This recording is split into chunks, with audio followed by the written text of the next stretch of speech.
안녕하세요. 지난 영상에 이어서 오늘도 대법원에서 확정된 판결에 대해서 말씀드리겠습니다. 같은 날에 결론이 났더라고요. 그래서 그날 아무래도 대법원에서 여러 가지 판결들을 한꺼번에 많이 한 것 같습니다.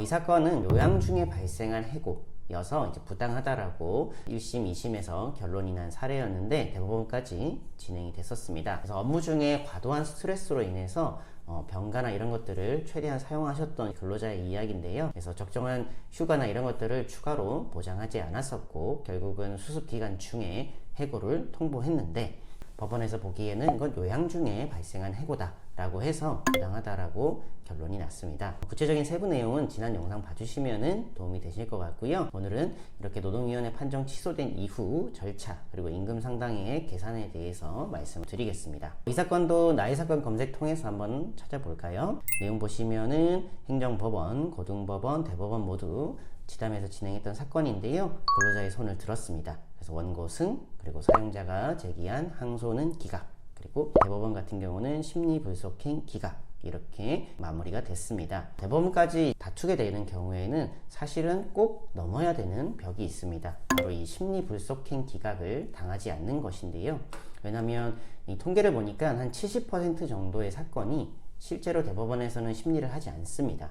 결국 심리를 하지 않고 이렇게 기각이 되는 상황인데요. 이 관련 규정을 보면은 원심 판결에 큰 문제가 없고 이런 경우에는 별도로 심리를 하지 않는다 라고 법에서 규정을 하고 있는데 이 판결문에는 뭐 때문에 심리하지 않는다 라고 사실은 구체적으로 써주지는 않습니다. 그래서 이 규정에 따라서 진행하지 않는다 정도만 나와 있어가지고 그래도 이건 근로자가 승소한 이후에 빨리 마무리가 되는 상황이어야 됐는데 빨리 종결이 돼서 다행이라고 볼 수가 있겠습니다. 대법원에서 심리를 시작을 하게 되면은 시간이 상당 기간 소요될 수 있기 때문입니다. 그래서 판결문도 보시면은 결국은 상고를 기각한다. 비용은 피고 보조 참가인 회사죠. 회사가 부담한다. 이렇게만 나와 있습니다. 그래서 재심 판정이 취소되는 경우에 지난 영상에서 이제 노동위원회에서 새로운 판정을 한다고 말씀을 드렸죠. 그래서 이렇게 재심 판정이 취소되면은 노동위원회 쪽으로 그 결과가 송달이 되게 되고 그러면 재판정을 합니다. 이전에는 기각을 했었는데 법원에서 취소가 됐잖아요. 그렇기 때문에 이제는 인용한다 라는 재판정을 할 것입니다. 그래서 요건 같은 경우는 이제 근로자가 승소를 해서 마무리가 된 거다 보니까 이 중앙노동위원회에 연락을 하셔가지고 언제 재판정을 해주냐라고 물어보시면은 되겠습니다. 그래서 노동위원회는 신문과 비슷한 절차를 하는 것 같습니다. 근데 별도로 이제 참석을 하실 필요는 없는데 그런 판정의 절차가 있고 그럼 판정이 있으면 구제 명령이 있겠죠. 구제 명령 같은 경우는 보통 30일 이내로 복직시키고 해고 기간에 대한 임금 상당액을 지급하라 라고 할 것입니다. 이 사건 같은 경우는 2019년에 해고가 발생을 했습니다. 그러다 보니까 해고 기간이 워낙 길어가지고 일부 기간에 대해서는 근무를 하셨거든요. 그런 경우에는 임금 상당액의 최대 30%까지 중간 수입으로 공제를 하게 됩니다. 이 부분에 대해서 한번 표를 보면서 말씀을 드리겠습니다. 해고 전에 임금이 500만 원이다 월 라고 했고 해고 중에 뭔가 단기간이나 아르바이트를 해가지고 월 100만 원씩 발생을 했습니다. 이렇게 이 해고 중에 발생한 급여에 대해서는 해고가 부당하다라고 인정이 되면은 이것을 중간 수입으로 봅니다. 해고 당했기 때문에 다른 곳에서 일할 수 있었다 이런 논리긴 한데요. 그래서 중간 수입이라고 해가지고 이 100만 원을 다 공제를 하고 400만 원만 이 회사로부터 받을 수가 있습니다. 그런데 해고 전의 임금은 똑같이 500만 원인데 해고 기간에 일을 해서 300만 원의 다른 수익이 발생했다라고 생각을 하면은 이 300만 원을 다 공제하진 않습니다. 최대로 공제할 수 있는 것은 30%. 그래서 500만 원의 30%면은 150만 원이죠. 내가 다른 곳에서 300만 원의 수익이 발생을 하더라도 딱 150만 원만 공제를 합니다. 휴업과 비슷하게 생각을 하기 때문인데요. 70%는 보장해준다 라고 생각을 하시면 되고 그래서 해고 기간이 너무 길어진다 라고 했을 때는 저는 웬만하면 다른 직장에서 계속 일을 하시라 라고 말씀을 드립니다. 아무래도 이 해고 기간 동안 생계나 이런 것들에 부담이 있기 때문이죠. 그래서 이 중간 수입이 어떻게 공제되는지는 이렇게 보시면 될 것 같고요. 두 번째로 하셔야 될 것은 이 소송 비용을 받아야겠죠.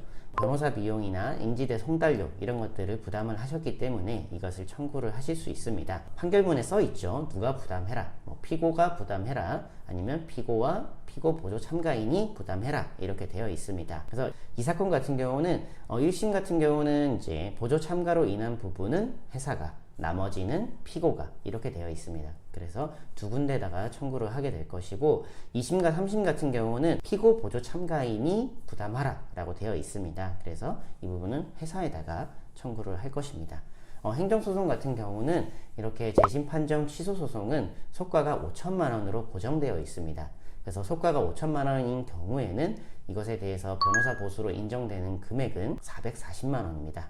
그래서 이것은 1심마다 결정이 되는 거니까 뭐 행정법원, 고등법원, 대법원 곱하기 3을 하면 되겠죠. 그래서 440만 원 곱하기 3, 1320만 원을 변호사 보수로 피고나 피고 보조 참가인 측에 청구를 하게 됩니다. 그래서 대법원까지 진행되게 되면은 부담해야 될 변호사 비용이 이 정도 된다라고 이 사건을 통해서 참고하시면 될 것 같고요.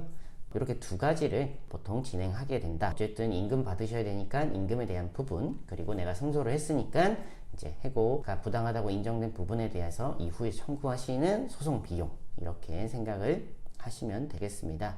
마치면서 말씀드리면 이 사건은 제가 노동위원회 단계 때 사실은 진행을 했습니다. 중앙노동위원회까지는 다 기각이 돼가지고 안타까운 마음이 있었는데 한 4년 만에 이렇게 승소하는 것으로 마무리가 돼서 다음에도 좀 새로운 것 같습니다. 그래서 잘 마무리가 되어서 다행이고 이 사례가 다른 분들한테도 도움이 됐으면 좋겠습니다. 요양 중에는 해고를 하면 안 된다 규정이 되어 있음에도 불구하고 해고를 하는 경우에 어떻게 결과가 나올 것인가, 이 부분에서 도움이 됐으면 좋겠고요. 보시면서 궁금한 내용이 있으면 댓글 남겨주시면 답변 드리도록 하겠습니다. 오늘 영상 이것으로 마치겠습니다. 감사합니다.